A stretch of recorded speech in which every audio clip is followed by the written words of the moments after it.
ಆ ಬಿ ನೋಡಿ brother, big boss season 11 ಕಿರಿಕ್ ಅಂತ ಬಂದ್ರೆ ನಂಬರ್ 1 ಸ್ಥಾನದಲ್ಲಿ ಇರೋದೇ ಲಾಯರ್ ಜಗದೀಶ್ ಅವರು. ಅವ್ರ ಮಾತೇ ಬಂಡವಾಳ ಆಗ್ಬಿಟ್ಟಿದೆ. ಆಯ್ತಾ, ಹೋಗ್ಲಿ ಬಿಗ್ ಬಾಸ್ ಹೋಗ್ಬೇಕಾದ್ರೆ ಅಲ್ಲಿ ಒಳಗಡೆ ಹೆಂಗಿರುತ್ತೆ ಅಂತ ಸೀಸನ್ 10 ತನಕ ನೋಡಿರ್ತಾರೆ ತಾನೆ, ಗೊತ್ತಿರುತ್ತೆ ತಾನೆ ಎಲ್ಲ ಅಡ್ಜಸ್ಟ್ ಮಾಡ್ಕೊಬೇಕು ಅಂತ. ಇಷ್ಟು ಗೊತ್ತಿದ್ಮೇಲೆ ಯಾಕೆ ಹೋದ್ರು ಬಿಗ್ ಬಾಸ್ ಮನೆಗೆ? ಆ ಇಷ್ಟಕ್ಕೂ ಬಿಗ್ ಬಾಸ್ ಯಾಕೆ ಇಂಥವ್ರನ್ನೇ ಕರ್ಸಿದ್ರು ಇವರು? ಗೊತ್ತು ತಾನೆ ಇವ್ರ ಬಗ್ಗೆ ಎಲ್ಲ.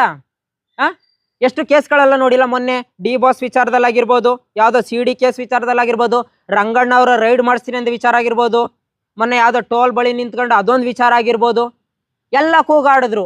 ಎಲ್ಲಿ ಯಾವ ಕೇಸ್ ಮುಂದೆ ತಂದಿಟ್ರು? ಯಾವ ಕೇಸ್ ಗೆದ್ರು ತೋರಿಸ್ರಿ.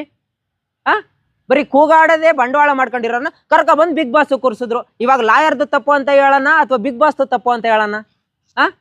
ಇರ್ಲಾರ್ದೆ ಇರುವೆ ಬಿಟ್ಕೊಂಡಿದ್ದಾರೆ ಬಿಗ್ ಬಾಸ್. ವೀಕೆಂಡಲ್ಲಿ ಇವರ ಭವಿಷ್ಯ ಗೊತ್ತಾಗುತ್ತೆ. ಆಯ್ತಾ? ನಿಮ್ ಪ್ರಕಾರ ಲಾಯರ್ ಜಗದೀಶ್ ಅವರು ಈ ಮನೆಯಿಂದ ಹೊರಗೆ ಬರಬೇಕಾ ಹೆಂಗೆ? ಇಲ್ಲ ಬ್ರದರ್, ವೀಕೆಂಡಲ್ಲಿ ಇದು ಸ್ಕ್ರಿಪ್ಟೆಡ್ ಅಂತ ಗೊತ್ತಾದ್ರೆ ಜನಗಳು ಬಿಗ್ ಬಾಸ್ ನೋಡೋದನ್ನ ಬಿಡಬೇಕು. ಇದು ಟಾಸ್ಕ್ ಅಂತ ಗೊತ್ತಾದ್ರೆ, ಲಾಯರ್ ಜಗದೀಶ್ ಅವ್ರು ಹೇಳಿರೋದು ರಿಯಾಲಿಟಿ ಅನ್ನೋದಾದ್ರೆ ಬಿಗ್ ಬಾಸ್ ಮನೆಯಿಂದ ಲಾಯರ್ ಜಗದೀಶ್ ಅವ್ರನ್ನ ಎಕ್ಸಿಟ್ ಮಾಡಬೇಕು. ಅಂದ್ರೆ ಬಿಗ್ ಬಾಸ್ಗೆ ಒಂದು ಮರ್ಯಾದೆ ಇರುತ್ತೆ. ಆಯ್ತಾ? ಬಿಗ್ ಬಾಸ್ ಬಗ್ಗೆ ಇಷ್ಟೆಲ್ಲ ಧೈರ್ಯವಾಗಿ ನಿಂತ್ಕೊಂಡು ಓಪನ್ ಅಪ್ ಆಗಿ ಚಾಲೆಂಜ್ ಆಗ್ತಾ ಇದ್ದಾರೆ ಅಂದ್ರೆ, ಇನ್ನೂ ಬಿಗ್ ಬಾಸ್ ಮನೆ ಒಳಗಡೆ ಇಟ್ಕೊಂತಾರೆ ಅಂದ್ರೆ ಗುರು ಬಿಗ್ ಬಾಸ್ ಸೋಲ್ತು ಗುರು. ಬಿಗ್ ಬಾಸ್ ಇವ್ರು ಹೇಳ್ದಂಗೆ ಬಿಗ್ ಬಾಸ್ ಕೇಳ್ತು ಅಂತ ಅರ್ಥ.